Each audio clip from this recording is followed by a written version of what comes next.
Good morning বন্ধুরা, আশা করি তোমরা সকলেই খুব ভালো আছো। আমিও খুব ভালো আছি। সকাল সকাল চা হয়ে গেছে, ওদিকে ভাতটা বসিয়ে দিয়ে এসেছি, দুধটাকে কাটিয়ে ছানাও করা হয়ে গেছে। আর এই চা নিয়ে চলে এলাম, তনু আর আমি একসঙ্গে বসে এখন চাটা খাবো। কি হয়েছে? ও ঠিক আছে, এখন বৃষ্টি হচ্ছে তো, এবার আস্তে আস্তে ঠিক হয়ে যাবে। আজকে পাউরুটি বিস্কুট ওলাটা এলো না বল, একদম যেদিনকে দরকার সেদিনকে আসে না, যেদিনকে দরকার নেই সেদিনকে আসে। ঠিক আছে, মনটা খারাপ করতে হবে না, খেয়ে নাও। ছানার তরকারি, ছানাটাকে দুধটাকে কেটে ভালো করে ছানা করে আর এইভাবে মেখে নিচে হাতের এইখানটা দিয়ে একদম সেই ময়দা মাখার মতো এরম হয়ে গেছে। নুন না দিলে আবার ছানার ভেতরে নুন লাগবে না, তরকারিটার ভেতরে ভাল লাগবে না। দিচ্ছি জিরে গুঁড়ো, এরপর দিলাম লঙ্কার গুঁড়ো, এরপর দেব হলুদের গুঁড়ো, দিয়ে সবটাকে মিশিয়ে নেবো। সামান্য একটু চিনির গুঁড়ো করে রেখে দিয়েছিলাম, সেই কেক করেছিলাম বলে চিনির গুঁড়োটা দিয়ে ভালো করে এটাকে মিশিয়ে নেবো। সমস্ত যা মশলাগুলো দিলাম এর ভেতরে মশলাগুলো যাবে, নুনটা যাবে। এটা যখন ভাজা হবে তখন খেতে খুব সুন্দর টেস্ট হবে, কিন্তু এটা যদি শুধু ছানাটাকে যদি ভাজি সেটা খুব একটা ভালো টেস্ট হবে না। এই করে নিলাম।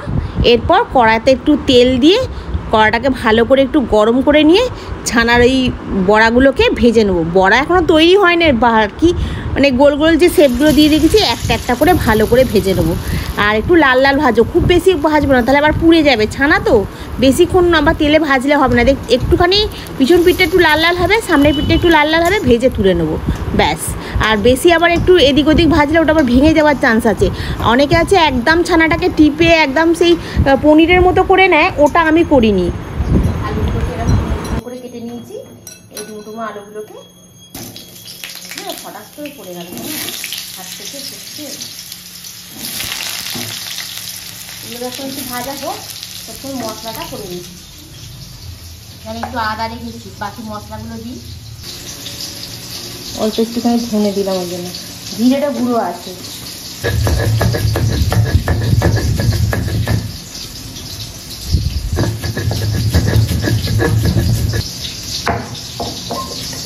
তিল দেওয়া জল যদি আবার তরকারিতে দেওয়া হয় না, তরকারিটা খেতে খুব ভালো হয়।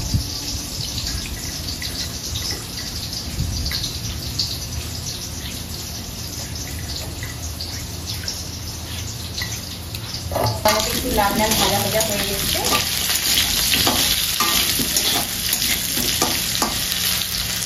আলুটা ভাজা হয়ে গেছে, এবার এর মধ্যে মশলাটা দিয়ে দেবো। মশলার মধ্যে জিরে, ধনে, আদা, লঙ্কা, হলুদ আর একটু চিনি। ধনেটা আর আদাটা তো বেটে নিয়েছি, জিরে গুঁড়োটা ছিল। এটা ভালো করে কষে নেবো, কষে নিয়ে এর মধ্যে একটু জল ঢেলে দেবো, দিলেই আজকের মোটামুটি রান্নাটা হয়ে যাবে। আর এর মধ্যে একটু টক দই দিয়েছি, জল ঢেলে দিলাম, দিয়ে ভালো করে কষে নিয়ে আলুটা এবার সিদ্ধ হোক। তারপরে ফুটে গেলে ছানাগুলো দিয়ে একটু গরম মশলা দিয়ে নামিয়ে দেবো। এবার একটু ঘর দালানটাকে ভালো করে পরিষ্কার করে মুছে নেবো। আর তনু এখানে বসে পড়ছে, ওর আজকে ইন্টারনাল পরীক্ষা আছে। তোমাদেরকে কত আনন্দ করে বলছিলাম বৃষ্টি হচ্ছে বৃষ্টি হচ্ছে, আজকে দেখো সকাল থেকে একটুও বৃষ্টি হয়নি। কি ভ্যাপসানি গরম, এই গরমে মানে সেই কি বলবো, কি কষ্ট হচ্ছে। যাই হোক, পাখার তলায় দাঁড়ালে একটু যেন স্বস্তি, কিন্তু পাখা ছাড়া তুমি যদি একটু রান্নাঘরে দাঁড়াচ্ছি তো পুরো ঘেমে চান করে যাচ্ছি। এবারে এই ঘর দালানটা মোছা হয়ে গেলে ওইদিকে রান্নাটা কমপ্লিট হয়ে গেছে অলরেডি। মানে আলুটা সেদ্ধ হচ্ছে, এখন একটু সেদ্ধ হয়নি, ওটা হয়ে গেলেই হয়ে যাবে। এবার তারপরে যাব স্নান করতে। স্নান টান করে পুজোটা করবো না, খেয়ে দিয়ে বেরিয়ে যাব। আর এই দেখো স্নান টান করে তনুর ওই যে পাস্তাটা কালকে করে রেখেছিলাম, ওটা ফ্রিজে ছিল, ওটাকে ভালো করে একটু গরম করে নিলাম।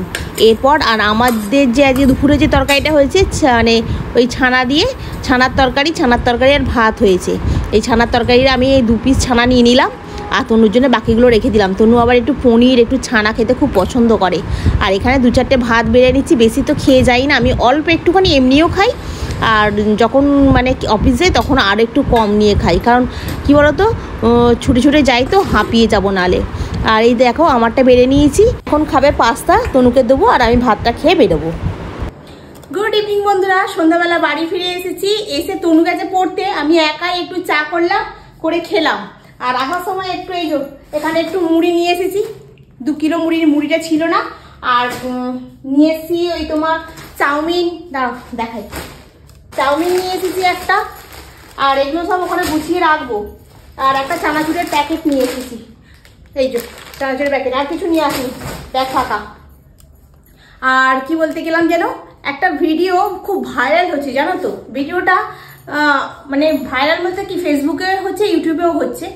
একটি মুসলিম মেয়ে মানে তার কষ্টের কথা বলেছে, ঠিক কথাই, কিন্তু এই ভিডিওটা দেখে আমার মনে হয় না যে মানে সবার জন্য উপকার হচ্ছে, তাই না?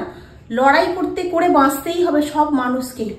সংসারে মানে সব রকম থাকবে, ভালো মন্দ সব কিছু থাকবে, হ্যাঁ, সব কিছুটা নিয়েই সংসার হয়। কিন্তু সব কিছুটার মধ্যে যদি আমি মনে করি যে আমি সুইসাইডের পথটাকে বেছে নেবো, তাহলে কিন্তু ঠিক না। এই ভিডিওটা দেখে মানুষ, আরও মেয়েরা যারা ধরো অল্প বয়সী মেয়েরা, তারা সংসারে একটু খুঁটিনাটি কিছু হলে তখন হয়তো উল্টো পথ গ্রহণ করে নেবে। তার থেকে এইসব ভিডিও বরঞ্চ ভাইরাল না হয় ভালো। আমি মানছি ওর অনেক কষ্ট হয়েছে, অনেক দুঃখ, অনেক যন্ত্রণা, হ্যাঁ, সব কিছুটাই মানলাম, কিন্তু আমার মনে হয় না যে এই সব ভিডিওগুলো ভাইরাল হওয়া উচিত। কারণ এখনকার জেনারেশন যেটা রয়েছে, ছোট ছোট বাচ্চা মেয়েরা অনেক সময় বিয়ে করে নিচ্ছে, আবার একটা 24-25 বছরের মেয়েরাও বিয়ে করছে। সংসারে যদি একটু খুঁটিনাটির জন্য যদি আমাকে সুইসাইড করে নিতে হয়, তাহলে তো অবস্থা খারাপ। এবারে বাবা মা জানি, বাবা মা তাদের মানুষ করেছে, ঠিক আছে, তুমি প্রেম করছি, পালিয়ে গিয়ে বিয়ে করছি, বাবা মা দেখে দিই, যাই দেখে দিই, কপালে যেটা আছে সেটা তো ভোগ করতেই হবে না। কাউকে দোষ দিয়ে তো কোনো লাভ নেই। সব জায়গাতে কি করতে হবে, নিজেকে লড়তে হবে, লড়ে বাঁচতে হবে, তবেই তো জীবন। নাহলে কি হলো, যদি আমি সুইসাইডে করে নেবো, যদি ওইটাই যদি আমার আসল পথ হয়ে গেল, তাহলে তার কোনো লাভ নেই। এটা অনেকে আহা উহু করছে, স্বামীকে দোষ দিচ্ছে, একে দোষ দিচ্ছে, না, কাউকে দোষ দিয়ে কোনো লাভ নেই। হ্যাঁ, দোষ সবার থাকে, কিন্তু মেয়েটারও দোষ। মেয়েটা মরে গেল কেন? মরাটা তো উচিত হয়নি ওর। ও তো লড়তে পারতো, ওখান থেকে বেরিয়ে এসে লড়তে পারতো, নিজে কিছু করার চেষ্টা করতে পারতো। তো আমি বলবো এই সমস্ত সোশ্যাল মিডিয়ায় ভিডিও, এই সমস্ত ধরনের সুইসাইড কেস, এই সমস্ত ভাইরাল না হয় ভালো। ওর থেকে আরও 5 জন শিখবে দেখে দেখে, তাই না? তো যাই হোক, এটা আমার মত, আমার মতটা আমি জানালাম। এবার বাকিদের মতটা অনেক রকম হতে পারে, কিন্তু আমি আমার মতটা জানালাম। এগুলো ঠিক হচ্ছে না, এগুলো আমার মনে হয় স্টপ করে দেওয়া উচিত। প্রত্যেকটা মেয়েকে এরম ভিডিও দাও যাতে প্রত্যেকটা মেয়ে লড়াই করে বাঁচতে পারে। প্রত্যেকটা মেয়েকে লড়াই করতে হবে, স্বাবলম্বী হতে হবে, নিজের পায়ে দাঁড়াতে হবে। বিয়ে তো আছেই, বিয়ে পরে হবে, বিয়ের পরেও মেয়েদেরকে লড়াই করতে হবে। দরকার কি আছে সবসময় যে স্বামী কি বলবে তার জন্য আমাকে মরে যেতে হবে, এরকম তো কোনো ব্যাপার নয়, তাই কি না? যাক, অনেক কিছু বলে ফেলবি। আমি আমার মন্তব্যটা আমি সবাইকে জানালাম। এবার বাকিদের ব্যাপার। সকালবেলা একটু তরকারি করেছিলাম। ও, এটা কি রে?